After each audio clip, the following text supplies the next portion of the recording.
You at home, welcome to the County Commissioners' regular meeting. Today is Tuesday, April 23rd at 9 a.m. We'll call the meeting to order. Please join us in the invocation and the Pledge of Allegiance. Please pray with me if you'd like to. God, as we come together today, we ask you to guide us to see the challenges within our community as we continue to grow and find positive outcomes. We ask you to bless today's meeting, the residents of St. Lucie County, and this board as they conduct the business before them today. In your name we pray. Amen. Amen. I pledge allegiance to the flag of the United States of America and to the republic for which it stands, one nation, under God, indivisible, with liberty and justice for all. Okay, thank you very much. I am not Chair Townsend. I am your Vice Chair, Zadowski. Chair is under the weather today and has offered me the opportunity to provide guidance in today's meeting. First item will be the recess for special districts. The first one we'll do is mosquito control. Chairman Lee. Thank you, Vice Chair. At this time, I'd like to bring the Mosquito Control District meeting to order. And at this point, is there anyone from the public that would like to speak? Seeing none, we'll close public comments and come back to the board for approval of the minutes. Move approval. Second. All in favor? Aye. Any opposed? Motion carries. And at this point, the consent agenda, does anyone wish to pull anything from the consent agenda? If not, looking Move for a approval. motion. Move. Second. All in favor? Aye. Any opposed? Motion carries. Nothing more on the regular agenda. Make a motion to adjourn. Thank you. So much. Yes. So moved. So moved. We'll call to order the Erosion Control District. First item of business is general public comment. Anyone wishing to address the Erosion Control District? Seeing no movement, we'll come back to the board. Approval of the minutes for March 22nd, 2024. Move approval. Second. We have a motion and a second. Comments or questions? All in favor? Aye. Aye. Any opposed? Thank you very much. We do have one item, two items on the consent agenda, but I'd like to talk quickly about item B. This is the agreement between EFTX. This is about the Perpetual Beach Storm Damage Reduction Easement. Staff has worked very hard on this, and Josh very hard to get this passed. I'd like to also point out the President's Council of South Beach, who entered into the discussion and was able to support the property owner to move that forward, and has been a benefit to the entire county, but as to those in South Beach. And I just wanted to recognize them for their efforts and thank them for their work, and thank you, staff, and thank you, Josh, for getting that done. That being said, it would look like a motion to Move approve. approval. Second. We have a motion and a second. All in favor? Aye. Any opposed? Thank you very much. Motion passes. Nothing further on the agenda. Is there a motion to adjourn? So moved. Thank you. We'll come back to the Board of County Commissioners regular meeting. Next item will be a proclamation. I'm sorry. There are no presentations. Looking for the agenda of the approval of the agenda, additions, deletions, or revisions. So moved. Second. All right. Comments or questions? All in favor? Aye. Any opposed? Motion passes. There are no presentations. We will open the meeting to public comment. Anyone wishing to address the Board of County Commissioners on an item that is not a public hearing? Seeing no movement, we'll come back to the board. Proclamations, we have Resolution 24-073. Vera, would you like to read that for us? A resolution proclaiming April 2024 as Child Abuse Prevention Month in St. Lucie County, Florida. Whereas the Board of County Commissioners of St. Lucie County, Florida has made the following determinations. Children are vital to our future success, and every child has the right to be safe, healthy, and happy, and deserves to receive love, nurturing, and care, and live in communities that foster their healthy growth and development. Our children are our most valuable resources and will shape the future of St. Lucie County. In the federal fiscal year 2021, 3.9 million reports were made to Child Protective Services. Approximately 5 children die every day because of child abuse in the United States. Child abuse and neglect is a community responsibility affecting both the current and future quality of life of any community, and finding solutions requires input and action from everyone. Child abuse can have long-term psychological, emotional, and physical effects that have lasting consequences for victims of abuse. Hibiscus Children's Center upholds the legacy of transforming the lives of children and families and embraces opportunities that can potentially change the way society cares for children. Hibiscus Children's Center honors its late founder, LaVon Tilton, 1925 to 2021, by recognizing her vision, passion, and commitment to create a safe place for abused children, which came to fruition in 1985 when she founded the Hibiscus Children's Center. Hibiscus has since provided 475,000 safe nights to over 3,500 abused, abandoned, and neglected children on the Treasure Coast. Effective child abuse prevention activities succeed because of the partnership created between child welfare professionals, education, health, community, and faith-based organizations, businesses, law enforcement agencies, and families. Communities must make every effort to promote programs and activities that create strong and thriving children and families. We acknowledge that we must work together as a community to increase awareness about child abuse and contribute to promote the social and emotional well-being of children and families in safe, stable, and nurturing environments. Prevention remains the best defense for our children and families. Now, therefore, be resolved by the Board of County Commissioners of St. Lucie County, Florida. The Board proclaims April 2024 as Child Abuse Prevention Month in St. Lucie County, Florida. This Board recognizes and commends Hibiscus Children's Center late founder, LaVon Tilton, for her vision 39 years ago to protect children in St. Lucie County, Florida, passed and duly adopted this 23rd day of April 2024. Thank you, Vera. Is there a motion? Motion to approve. Second. We have a motion and a second. All in favor? Aye. Any opposed? Thank you. Matt Markley, Hibiscus CEO, is here to collect the resolution. That's you. Good morning. Thank you so much. You want to take a picture, and then we'll let you speak? Okay. Say a few words? Yes, sir. Thank you, sir. Thank you. Good morning, folks. I am Matthew Markley. I'm the CEO of Hibiscus Children's Center. Thank you, commissioners, for allowing me to speak today, and thank you for not making me read this proclamation. I appreciate it. I am here today. I have just a couple minutes to speak with you about Hibiscus Children's Center. Hibiscus Children's Center is first and foremost a child welfare organization. So we have two facilities, one in Vero Beach, one in Jensen Beach. The facility in Vero Beach is for older kids, 12 to 17, if they're removed from their home because of abuse or neglect, and no family member is there to take them or accept them or a friend, they call Hibiscus. Okay, there's also a facility in Jensen Beach known as the shelter. It's an emergency shelter for young kids, infant to age 12. Again, if there's no family member or friend to take them, Hibiscus will take them. We take them for a day, a week, 6 months, sometimes years. Sometimes kids age out at Hibiscus Children's Center. We do not have a facility in St. Lucie County, but we do have our main administrative offices here. So we are here in St. Lucie County. Also, I'm not sure if you're aware that there is a program that's been operating in St. Lucie County for more than 30 years now, since 1993. It's called Supporting Families in Crisis, program operated by Hibiscus Children's Center. Supporting Families in Crisis is just exactly what it sounds. We send a family advocate into the home to support a family while they're going through a major crisis. What happens when we get into the home very often is we find out there are other issues that the families need to address, need help with. Things like underemployment, maybe of one of the parents, or a family member has an alcohol or drug addiction, or maybe somebody's unemployed. So what we try to do is keep families together. Supporting Families in Crisis is a primary prevention program. We have served more than, we estimate, some of the records are lost, we estimate we have served more than 5,000 families since 1993 in this program, with a more than 90% rate of keeping kids out of the child welfare system, okay? Why are keeping kids out of the child welfare system important? Well, kids who get in the child welfare system don't end up doing as well as kids who were not in the child welfare system. You know, duh, that's why they call it Florida. That's not a hard thing to understand, right?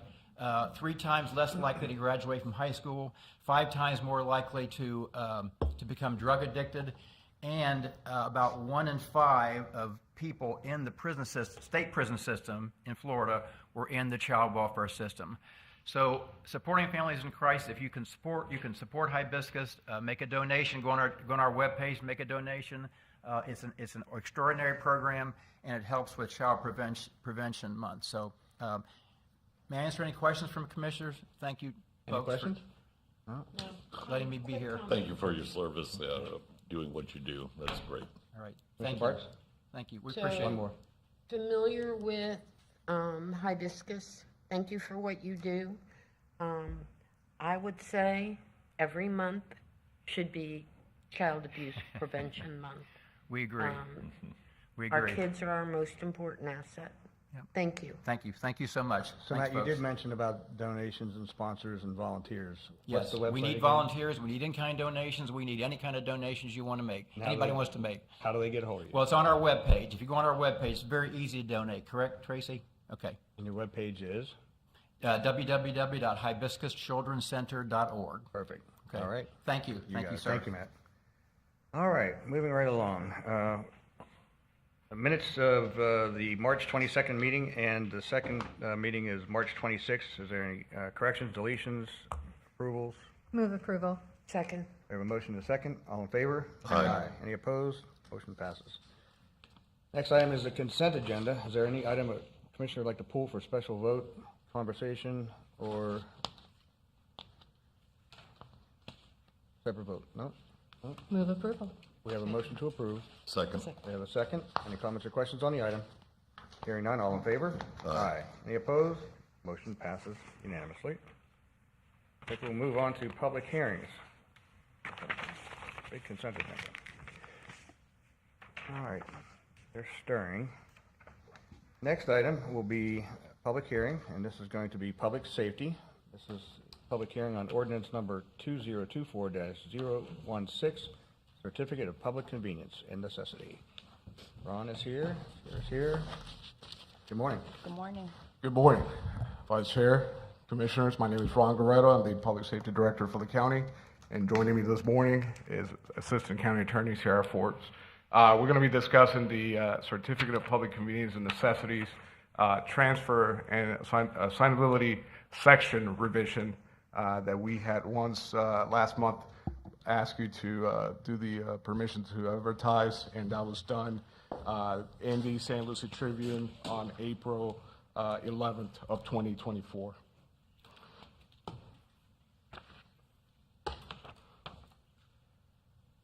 So basically, the bottom line up front is that staff has recommended the board to consider adding language that allows for the transfer and assignment of a current certificate of public convenience and necessity when a business gets sold, or change boards or whatnot, until, we issue a temporary certificate until the new application is completed and approved. So basically, we're going to go through the same process as any other certificate holder has done. We're just trying to help the citizens make sure that we cover that gap in the event that we have seen some of the current providers in the county have been running out of business for hardships and insurance costs and whatnot. So we want to make sure that there is a bridge that we can provide that assistance and continue the service to the citizens of St. Lucie County. Currently in the County Ordinance, Chapter 18, Article 3, that's Section 1861, which refers to the transfer and assignability. If a business changes the ownership through the year, the new owner has to wait through the new application period, which it could vary. So again, we're trying to cut that down, streamline the process, and avoid any delay of services to the end users. Currently in St. Lucie County, there are 5 Class B certificate holders. What that means is ambulances that use advanced life support and basic life support to conduct non-emergency interfacility medical calls and transfer service.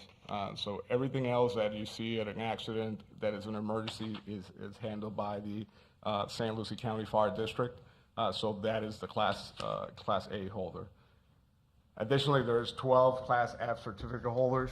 Those are the wheelchair transportation services that also provide non-medical calls service from either intra-facilities or inter-facilities or from residents to medical facilities. All right. So current active COPCNs, as we abbreviated, could be assigned or transferred upon approval by the board. And this will be handled the same manner that we do any original application or initial application. We'll do the investigation, we'll do the public hearing. Again, similar to what is currently done for that initial application process. And this will be triggered again by any majority of transfer of shares from stocks or interest of any person or operator that does change the board of that particular company officers. And again, that will trigger to require for a temporary certificate, which we will issue in the Public Safety Department and go through the process of that as it will be for a new one. We'll review the application just like we do the original one. And go through the process for approval and ensure that when they submit that application, everything is in there to include the original COPCN from the previous business. Every document that will be required during the initial application should be included in there. So again, we're doing the same process. We're just fast pacing it and making sure that there is no lack of coverage while we're doing this. Another important thing is, we'll be doing a complete authorization of background checks. We want to make sure that we're doing our due diligence as it relates to this.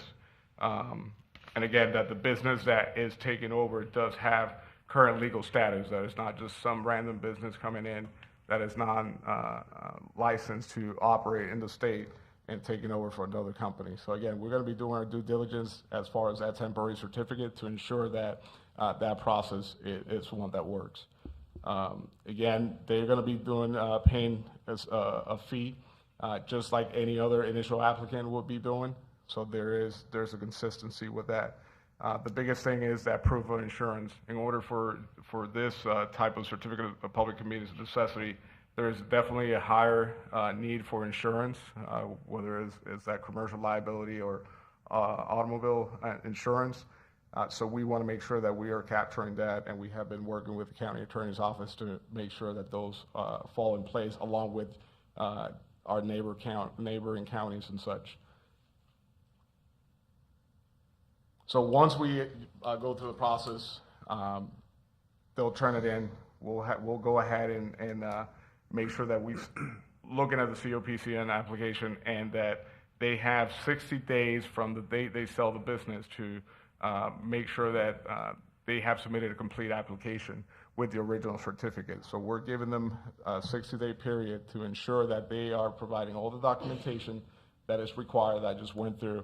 And once we get that, we'll go through the process, investigate, like I said in the beginning, make sure that we do the same process as any initial application, but we'll be given that temporary certificate that it's not to exceed 120 days. So that gives you 4 months from the time of submission to ensure that we have done everything. We'll bring it to the board, so that way that new business does get the same process and issue a permanent certificate of public convenience and necessity. Now, in the event that the business that is applying for that temporary certificate does not meet any of the criteria, we could suspend or revoke their temporary certificate the same way that we would do a normal certificate of public convenience and necessity. So we're going, again, doing our due diligence, ensuring that that new provider that's coming in is capable of handling the business here in San Lucie County. And again, one thing I want to point is that granting a temporary certificate will not create a presumption that a permanent certificate will be granted at a later date.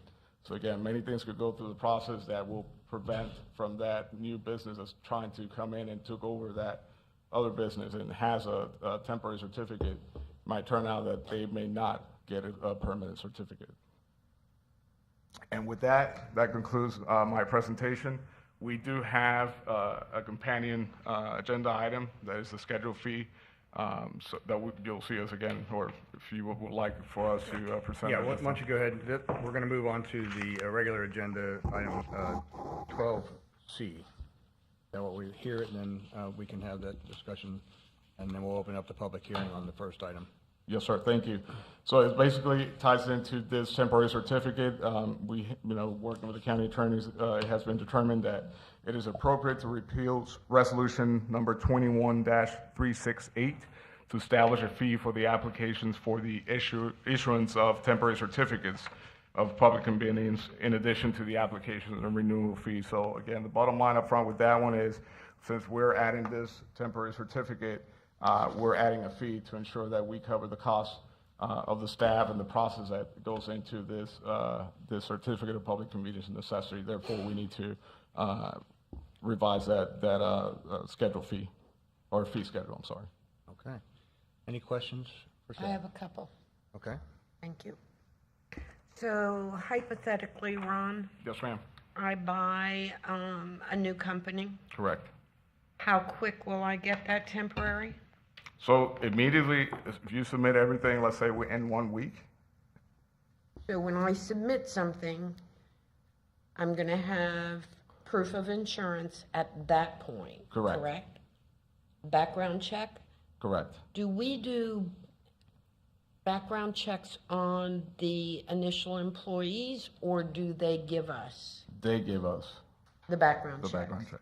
Okay, so we're not going to put anybody on the road No, ma'am. that we don't anticipate will qualify Correct. when it comes.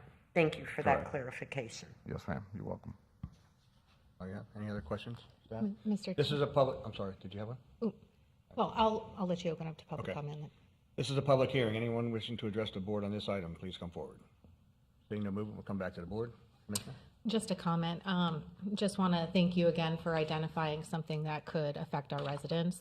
I know I was at the fire board meeting, as was Commissioner Zadowski, and we had one of the Class B companies.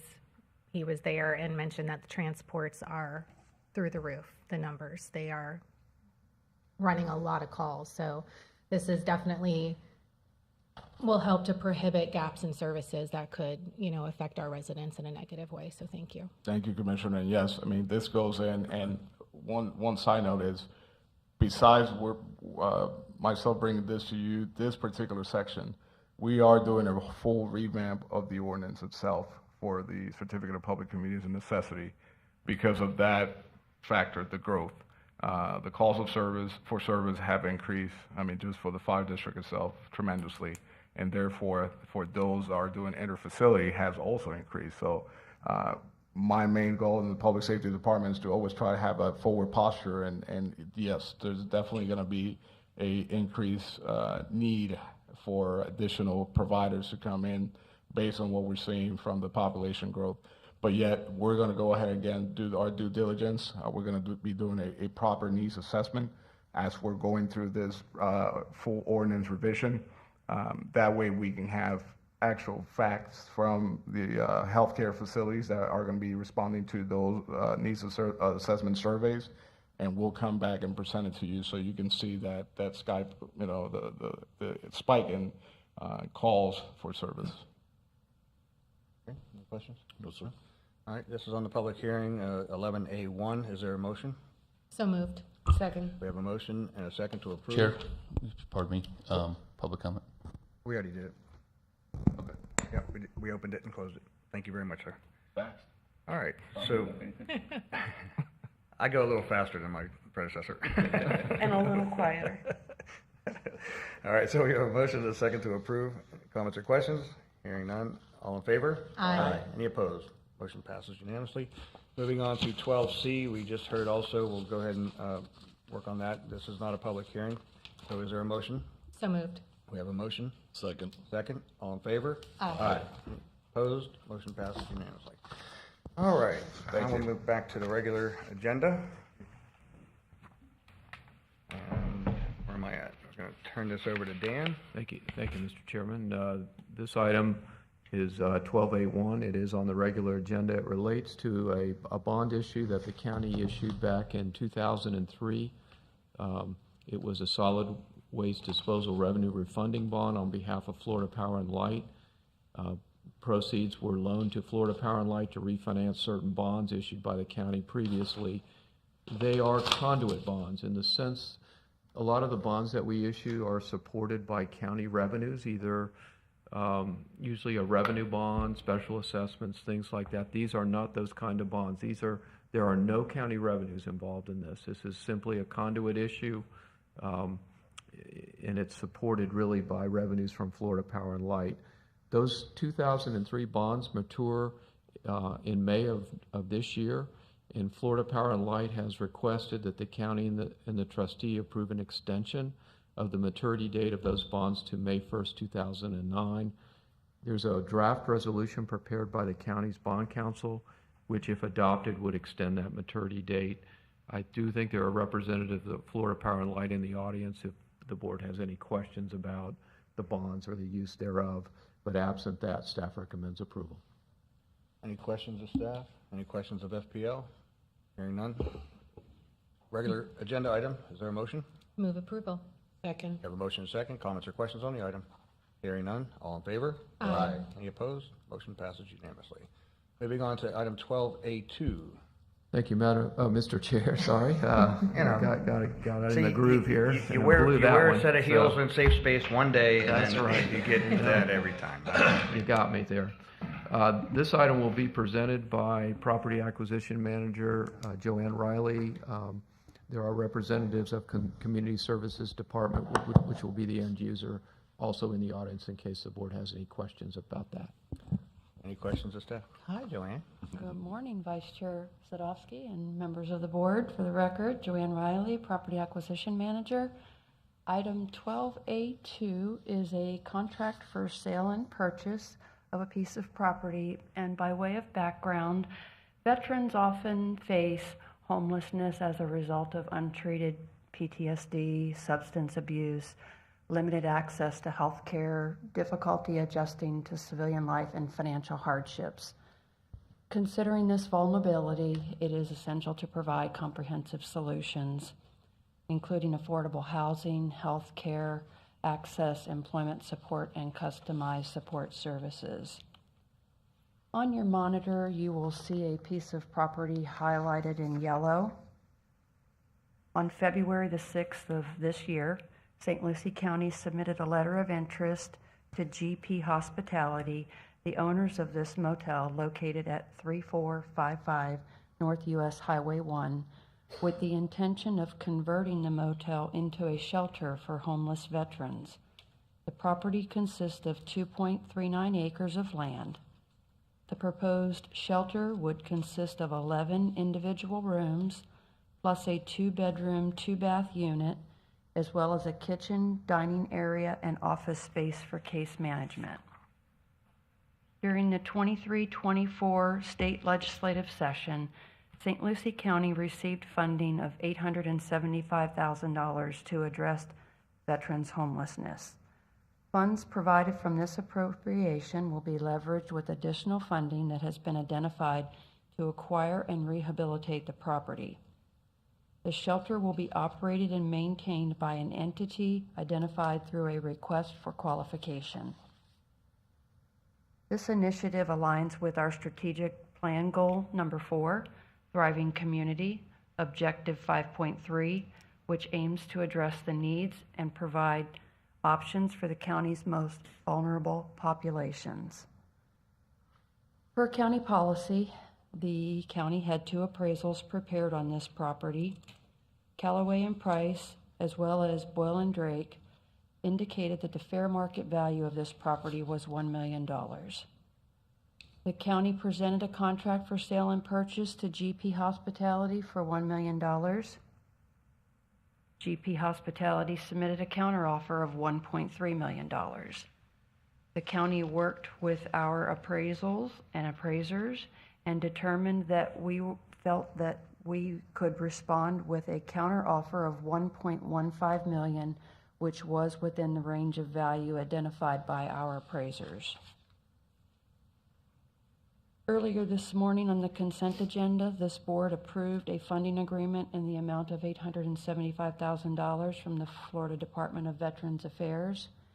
And with that, staff is recommending approval for this contract for sale and purchase from GP Hospitality. We ask that You authorize the vice chair to sign the contract and direct staff to proceed with the closing and record the closing documents in the public record. The appraisals are available in the Property Acquisition Division for those who may wish to view those. With us today, we do have Jen Hance, the Director of Community Services, with us. If there are any questions for her or I, we'd be happy to answer those. Any questions of staff? I have some comments. Commissioner Bartz? So, first of all, I understand that this is a co-ed shelter, and I want to express my appreciation for that. I've talked about that for a long time. We have women in combat, which in my generation we didn't. And I personally feel that they are ignored too many times.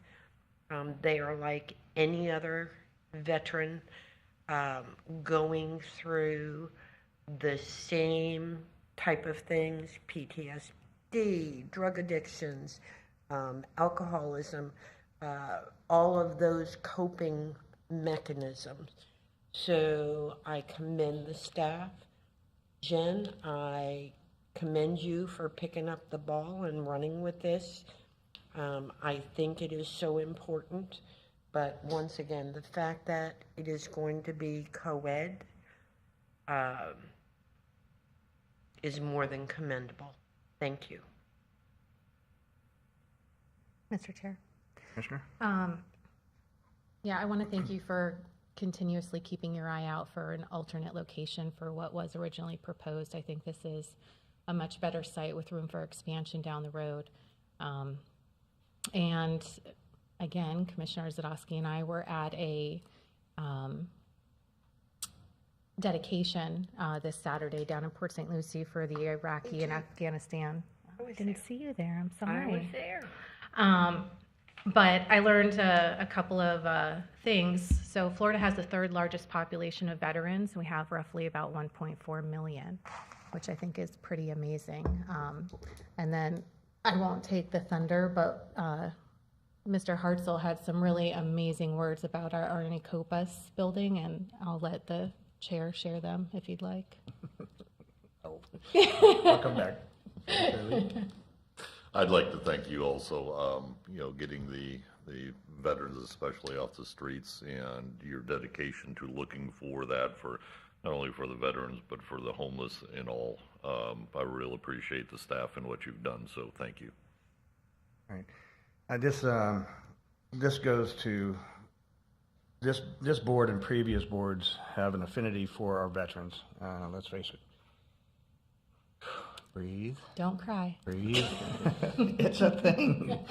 It's a thing. But I want to point out that we couldn't have gotten here if we didn't have a strategic plan, a 5-year outlook. We've been looking at this now for many years, and so when we meet for our budget discussions, we go through our strategic plans, we set forth a path on how to get there, and oftentimes it has to do with how much revenue we have to get to any end result. And I want to point that out, that this board and previous boards have done that over the years. When we were in dire straits with the recession, I call it a depression, we had to manage the budget and how we got through things, and we had to plan a plan of action. And so this board has taken it upon itself to make sure that we have a focus on how we spend our money, how we approve our expenditures and capital projects, and what are we doing in our community to do better for our residents, and in this case, the veterans. This is an outcome. This is a great opportunity for us to be successful. And Commissioner Bart, you pointed out that this is both male and female oriented shelter. We also understand that transit is going to be involved in some way in managing how to get folks to and from the location. I think that's incredibly important, that we're looking at wraparound services. That's so important. And Jose is in the audience. Thank you. Good to see you. And as part of that, our veteran services has been a priority of ours for I think every board that I've ever sat on with. So I want to point that out. And Commissioner Fowler, you're right. The general, in speaking, spoke very highly about the RDR Copas facility and how determined St. Lucie County was to achieve that. When I was talking to you at the event, you talked about the 1.4 million veterans in the state. But in St. Lucie County alone, back then, I think we were looking at 65,000 veterans in St. Lucie County alone. It may be higher than that. I don't know, Jose, you probably have a better number. But at the end of the day, when we were trying to work, this goes back to 2013-14. That's how far back it was for RDR Copus facility to even get started. We were up against, I think, 3 other counties in the state. And we engaged every one of those veterans in the county, emails, phone calls, letters. Our counties to the north and south and west of us, Indian River, Martin, and Okeechobee, all joined in to support us in getting that. And if you go out to Tradition today, you can see that beautiful facility, 120 beds, and there's never enough room. Let's face it, there's never enough room. But it had taken probably 8 years total from the time we started the program to we actually got to open the doors. Of course, there was a little thing called a pandemic in between where nurses and doctors and folks weren't available. But this is a part of history that we don't often bring out and explain to our residents. But having a strategic plan helps us see our way through and be laser focused on our outcomes. So I want to say thank you to each of you for what's going on here. I want to thank the residents for supporting our veterans every day. And that being said, this is a regular item, and I'm sorry. that's okay. I'm sorry. I want to say, because you brought out so much, I remember that push for RDB Copus, but I also want to mention that when you go out to park, you see our Purple Heart parking spaces. And what was also mentioned Saturday was our Gold Star families. I'm not taking your place. I'm not. Come on, join me. I have tissues over here somewhere. But that just goes to show how we value our veterans. We do have so many, and they all participated on Saturday. So, again, warms my heart, have been around for RDB Copus, God knows. The county did such a push and pushed the city as well and never looked back. So thank you for the county for doing that. Thank you to our veterans. So. All right, thank you. And I'd be remiss in not mentioning Dan McIntyre, Glenn Henderson, and Wayne Teagard back then. I know I'm going backwards in time, but I think it's important to show the history of what the county has done. And those 3 gentlemen were a major force in being able to secure the RDR Copus facility and all that was necessary to get there. And then as we continue on, here we are today. Here's an opportunity for a shelter to put these folks into a better place and into our community and healthy atmosphere. That being said, is there any other comments? Is there a motion? So moved. Second. We have a motion and a second. Comments or questions? All in favor? Aye. Any opposed? I didn't think so. All right, next item will be item 12B1. Like Ben Balser's coming forward.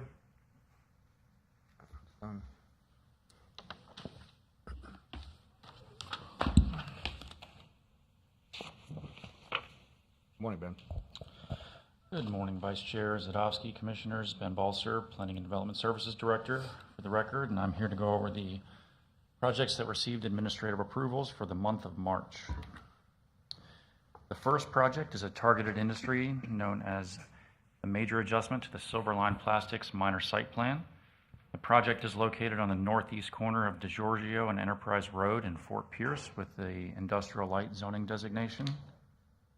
The amendment will replace 2 existing buildings totaling 37,000 square feet with a 59,000 square foot manufacturing production facility, add 8,500 square feet of covered canopies, a 3-story 7,200 square foot office building, add a 800 square foot equipment room onto an existing 51,000 square foot manufacturing building, and increase the number of parking spaces and construct a drive aisle to connect the northern parcel to serve future business operations. The next project is a major adjustment to the minor site plan at 7369 Commercial Circle in the Kings Highway Industrial Park.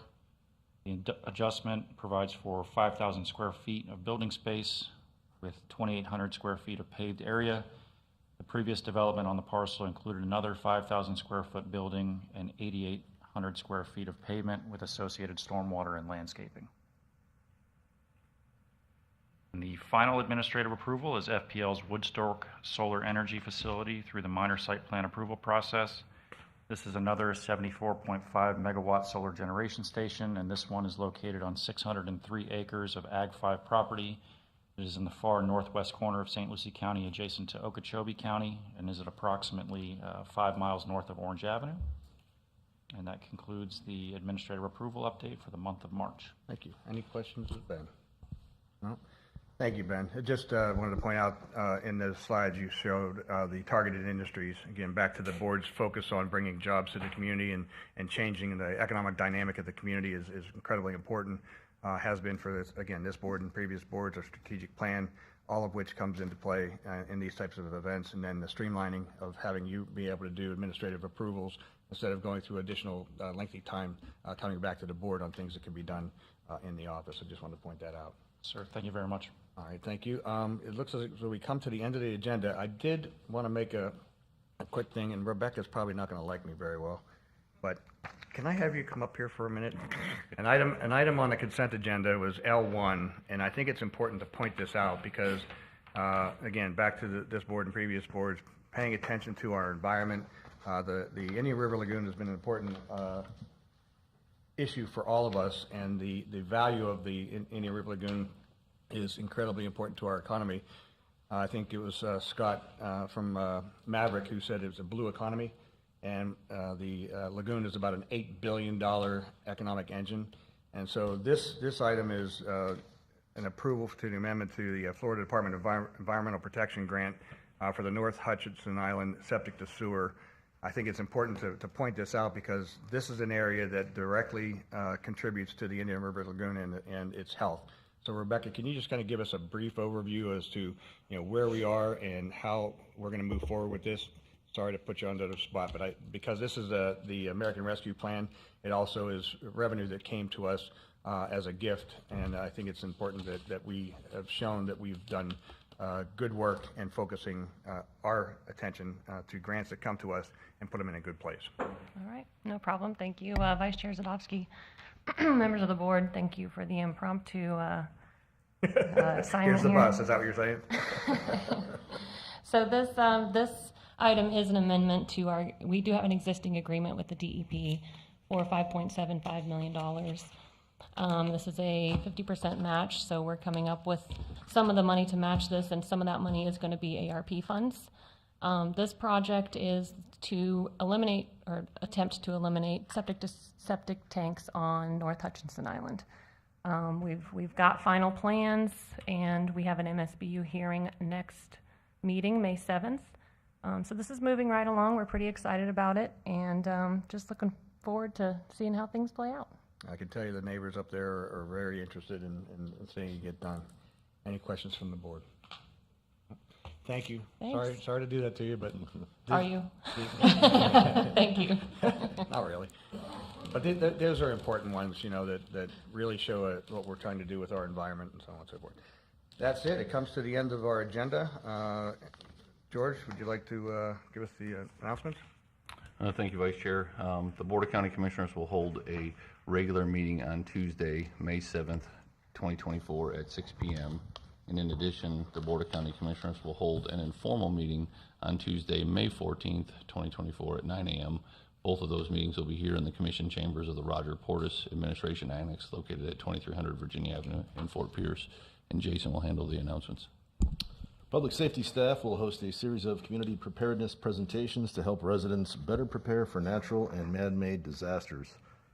These short informational sessions will cover shelter information, special needs registration, disaster kits, and more.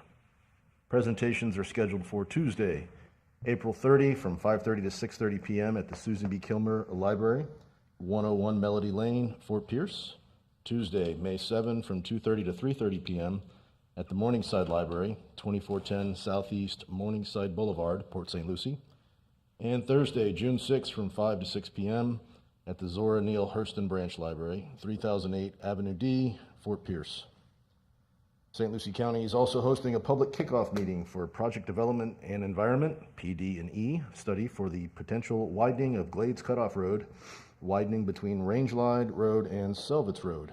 A PD&E study evaluates the social, economic, and environmental impacts associated with a planned transportation improvement project. The primary purpose of widening Glades Cutoff Road from 2 to 4 lanes is to add capacity and improve operational and safety issues. The public kickoff meeting is scheduled for Tuesday, May 14, 2024, in person at the Fenn Center, 2000 Virginia Avenue, Fort Pierce, Florida, 34982, and Wednesday, May 15, 2024, virtually. For more information about the meeting or to register for the virtual meeting option, please visit the project website at www.gladescutoffroad.com. That concludes our announcements. That's all you have? All right. Is there anything else on the board? Motion to adjourn. Thank you. We are adjourned.